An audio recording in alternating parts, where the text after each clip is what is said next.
कल की कथा में हम सभी ने मिलकर के भगवान श्री राम का जन्मोत्सव मनाया। सबको आनंद आया? कितना कितना आया? कितने किलो आया?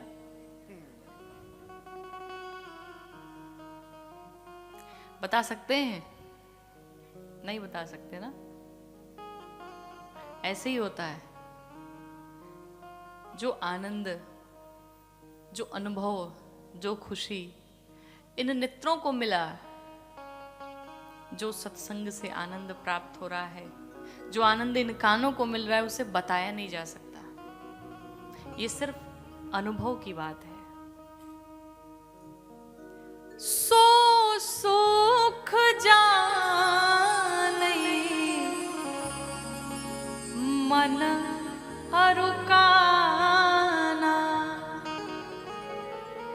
नहीं रसना पही जाई बखाना। जो आनंद इन कानों को मिला, जो आनंद इन नेत्रों को मिला, उसे जिह्वा से बताया नहीं जा सकता। भगवत कृपा जो होती है, भगवत आनंद जो होता है, वो व्यक्ति अपने जिह्वा से वर्णन नहीं कर सकता। उसका सिर्फ अनुभव किया जा सकता है। कई बार लोग कहते हैं हमें भगवान के साक्षात दर्शन हुए, हमें भगवान के साक्षात दर्शन हुए। लेकिन एक बात समझिएगा, जिसे भगवान के दर्शन हो जाएंगे फिर वो बताने लायक बचेगा नहीं। अब जैसे भगवान के ही दर्शन हो गए, बताने को कुछ बचा क्या? कुछ शेष है? जब भगवान ही दर्शन दे दिए तो फिर तो वो व्यक्ति आनंद में रहेगा। वो किसी से कह नहीं पाएगा, वो किसी से बता नहीं पाएगा। आप विचार करिए, आज इस कलिकाल में, इस कलयुग में बैठ करके, इस लंदन की धरती पर बैठ करके हम सभी ने भगवान श्री राम के जन्मोत्सव का इतना आनंद लिया, इतना आनंद आया।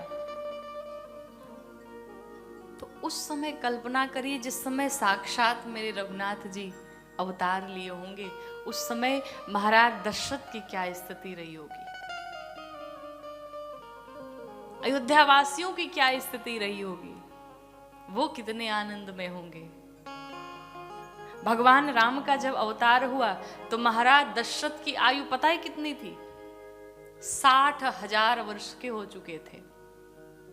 60,000 वर्ष के। और उस चौथेपन में भगवान राम की प्राप्ति हुई। किसी के घर में 4 साल बीत जाए, 5 साल बीत जाए, और अगर 6-7 साल बाद अगर बालक होता है घर में, कितनी खुशियां होती हैं। तो यहां तो महाराज दशरथ का चौथापन आ गया और इस चौथेपन में भगवान राम की प्राप्ति हुई।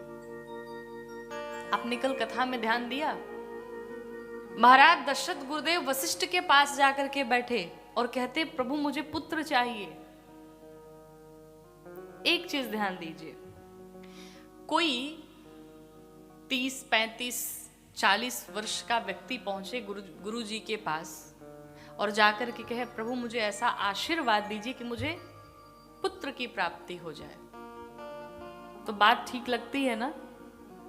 लेकिन अगर कोई 60-65 साल का वृद्ध व्यक्ति पहुंचे गुरु जी के पास और जाकर के कहे, प्रभु मुझे ऐसा आशीर्वाद दीजिए कि मुझे पुत्र हो जाए, शोभा देता है क्या? नहीं। लेकिन महाराज दशरथ गए, लेकिन महाराज दशरथ पुत्र मांगने नहीं गए। वो तो एक बहाना था, क्योंकि महाराज दशरथ पूर्व जन्म में मनु जी थे और उन्हें आशीर्वाद दिया था भगवान ने कि मैं आऊंगा। और जब पूरा जीवन बीत गया, चौथेपन में आ गए, तो महाराज दशरथ विचार करते हैं कि मेरा जीवन ऐसे ही बीत जाएगा, क्या भगवान ने जो वचन दिया था पूर्ण नहीं करेंगे? तो कहते हैं कि पुत्र के रूप में भगवान को प्राप्त करने के लिए, भगवान को मांगने के लिए महाराज दशरथ गुरुदेव भगवान के पास गए, पुत्र मांगने नहीं गए। भगवान की पुत्र कामना की एक उम्र होती, एक आयु होती है, एक अवस्था होती है। लेकिन भगवान को पाने के लिए अवस्था नहीं, आस्था की आवश्यकता होती है, जो कि महाराज दशरथ ने मांगा। आज सारे अयोध्यावासी बड़े आनंदित हैं। आप कल्पना करिए, जिस भगवान का जन्म नहीं होता, जो ब्रह्म है, जो अजन्मा है, उसका जन्म हो गया। उसने अवतार ले लिया। किसके कारण? भक्त के प्रेम के कारण। प्रबल प्रेम के कारण हमने प्रभु को नियम बदलते देखा, अपना मान टले टल जाए, पर भक्त का मान न टलते देखा। भगवान अपनी परवाह नहीं करते, मेरे भक्त की इज्जत बचनी चाहिए, मेरे भक्त का अपमान नहीं होना चाहिए, उसके लिए चाहे मुझे सारे नियम क्यों न तोड़ने पड़े। भगवान का ये स्वभाव है।